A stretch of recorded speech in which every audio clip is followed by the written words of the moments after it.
салом алейкум дӯстони азиз, имрӯз дар мавзӯи бениҳоят муҳим, дар мавзӯи кирми рӯда ба забони русӣ гелминт ё ин ки глистӣ суҳбат мекунем. мавзӯъ бениҳоят муҳим аст, ба хотире ки бениҳоят зиёд дар байни мардуми худамон кирми рӯда зиёд дида мешавад ва бояд гуфт ки дар байни наврасону кӯдакон зиёдтар. хуб ва бисёриҳо ба мо менависанд ки барои чӣ фарзанди ман хароб аст, барои чӣ лоғар аст, намедонам барои чӣ зеҳнаш кунда аст ва ҳамин гуна саволҳо бениҳоят зиёд меоянд ва мо мефаҳмем ки ба кирми рӯда ин чӣ рабт дорад. дар ин навор аслан дар бораи аломатҳои беморӣ суҳбат мекунем ва ман мефаҳмам ки шумо чӣ гуна метавонед фаҳмед ки дар шумо метавонад ки кирми рӯда дида шавад ё ин ки дар фарзандони шумо. хуб бояд гуфт ки мавзӯъ як бори дигар мегӯям бениҳоят мавзӯи муҳим аст, ба ҳамин хотир наворро ҳар ҷое ки метавонед паҳн кунед.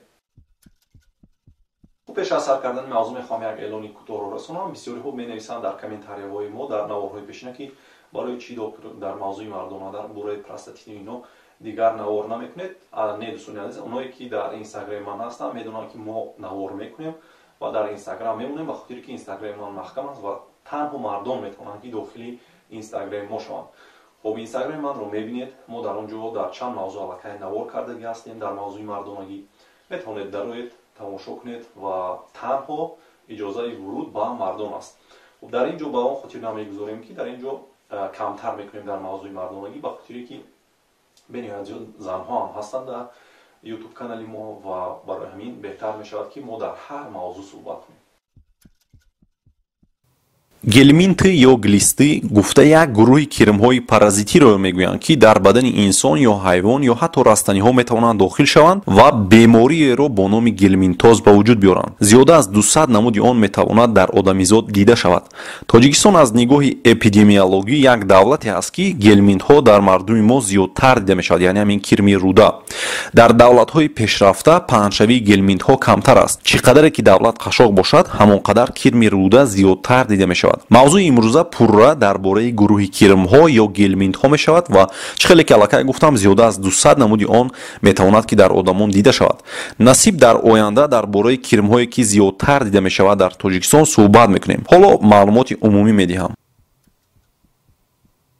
хуб кирмҳо дар кадом ҳолатҳо метавонанд дар одам пайдо шаванд ё аниқтараш ба одам гузаранд? аслан гирем ин албатта бо сабаби риоя накардани гигиенаи шахсӣ метавонад ба шумо гузарад. ҳангоми нашустани даст бо оби гарму собун, ҳангоми расонидани дасти ношуста ба даҳон, ҳангоми бо оби тоза ва гарм нашустани меваву сабзавотҳо, нӯшидани оби нопок, ҳангоми хӯрдани гӯшту намедонам гову дигар ҳайвонҳо, гӯшти моҳӣ масалан, агар ин гӯштҳо албатта ки дуруст пухтагӣ набошад, яъне хому нимхом бошанд, дар ҳамаи ин ҳолатҳои номбар кардам метавонанд ба шумо ё наздикони шумо кирми рӯда гузарад.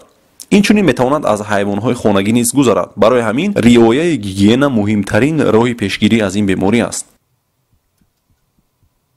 биёед акнун дар бораи аломатҳои беморӣ суҳбат мекунем.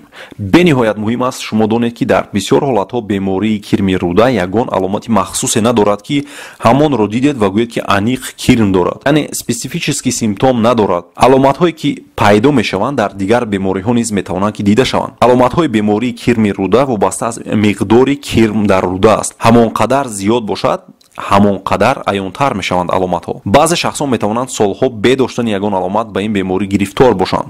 агар шумо дар худ ё фарзанди худ ду ва ё зиёда аломатҳое ки ман номбар мекунам дидед, шумо бояд назди духтури инфексионист ё терапевт, агар дар кӯдакҳо бошад педиатр, муроҷиат кунед. хуб аломатҳои доштани кирми рӯда метавонанд инҳо бошанд.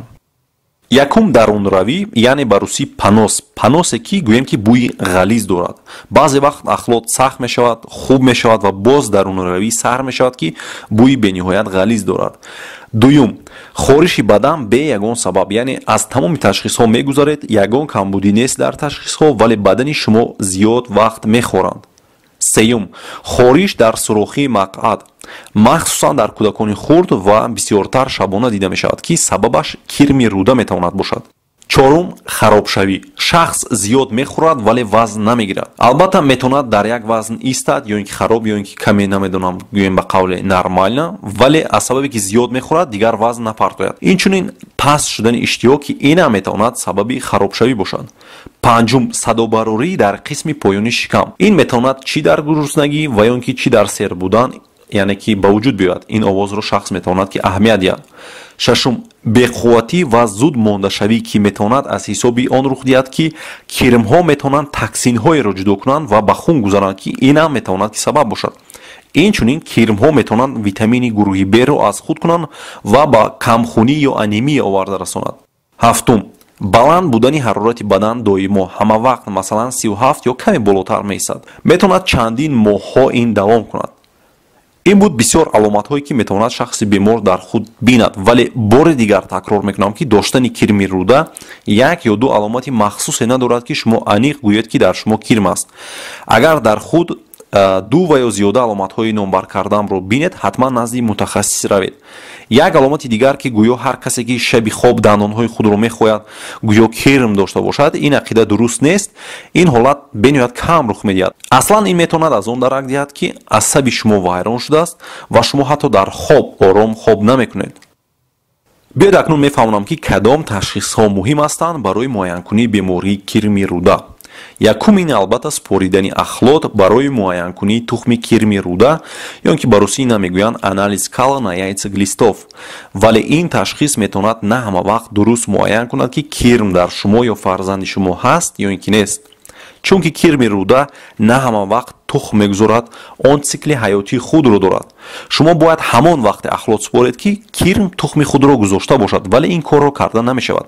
барои ҳамин мутахассис духтур ба шумо маслиҳат медиҳад ки 3-4 маротиба ахлот супоред, масалан 3 рӯз пас ё 5 рӯз пас, вале 3-4 маротиба. дуюм, таҳлили умумии хун ва ба нишондиҳандаи эозинофилҳо аҳамият медиҳем. дар бисёр ҳолатҳо он метавонад баланд бошад ва агар шахс бемории астма ё ягон аллергия надошта бошад, пас ин метавонад аз ҳисоби кирми рӯда баланд шавад. барои муайянкунии баъзе кирмҳо аз рентген, узи, мрт, кт ё эндоскопия бо биопсия истифода мебаранд. бояд гуфт ки ташхиси хун, аниқтараш ташхиси антитила ё подтанҳо дар бисёр маврид бефоида аст, чунки кирм метавонад барвақт нест шуда бошад, вале антитила метавонад муддати дароз дар шумо дида шавад. акнун дар бораи табобат суҳбат мекунем. хуб, якум муҳим аст ки шумо агар аломатҳои гуфтаамро дидед, бояд назди духтур инфексионист ё терапевт ва агар кӯдаки хурд бошад ба педиатр муроҷиат кунед. табобати кирми рӯда аслан гирем кори мушкил нест, вале танҳо духтур бояд дороҳоро ба қавле гӯем ҳамин хеле фаҳмонад ки шумо онро риоя карда тавонед. бояд гуфт ки дар тоҷикистон барои табобати кирми рӯда вазорати тандурустии ҷаҳонӣ ҳар сол дороҳои бепул медиҳад ва бояд табобат бепул бошад. ба ҳар ҳол шумо бояд донед ки дороҳоро мо номбар карда наметавонем, ба хотире ки дороҳои зидди кирми рӯда дороҳои сахттаъсир ҳастанд ва аввал бояд чӣ намуд будани кирмро муайян кард, пас аз супоридани ахлот ва зидди худи ҳамон кирм дору навист. ҳатман бояд оилавӣ табобат гиред. агар як нафар табобат гираду дигарон не, пас боз метавонад кирм боз пайдо шавад ва боз шахс бемор шавад.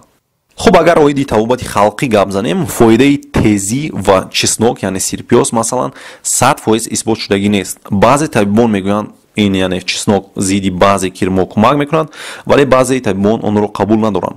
вале агар нисбати тезӣ гӯем, дар худи ҳиндустон бениҳоят зиёд ҳамин беморӣ дида мешавад, новобаста аз оне ки онҳо бениҳоят зиёд тезӣ мехӯранд. вале фоидаи донаи каду зидди баъзе кирмҳо исбот дорад.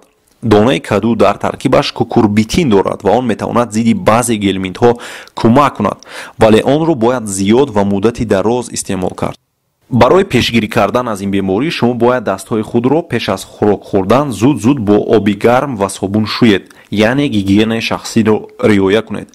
ҳатман меваву сабзавотҳоро шуста бо оби гарм баъд истеъмол кунед. оби тоза бояд нӯшед.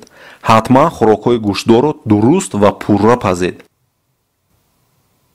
دوستان از در اینجا نوار به انجام رسد و فکر میکنم که ما توانستیم کمی هم باشد معلومات‌های دقیق رو برای شما در موضوع کرمی روده رسانیده باشیم و بسیار خرسند میشم که اگر شما برای خود یگان چیزی گرفته باشید نوار رو با یار دوستان خود روان کنید و حتما در شبکه اگر که آبونه نشده باشید آبونه شوید.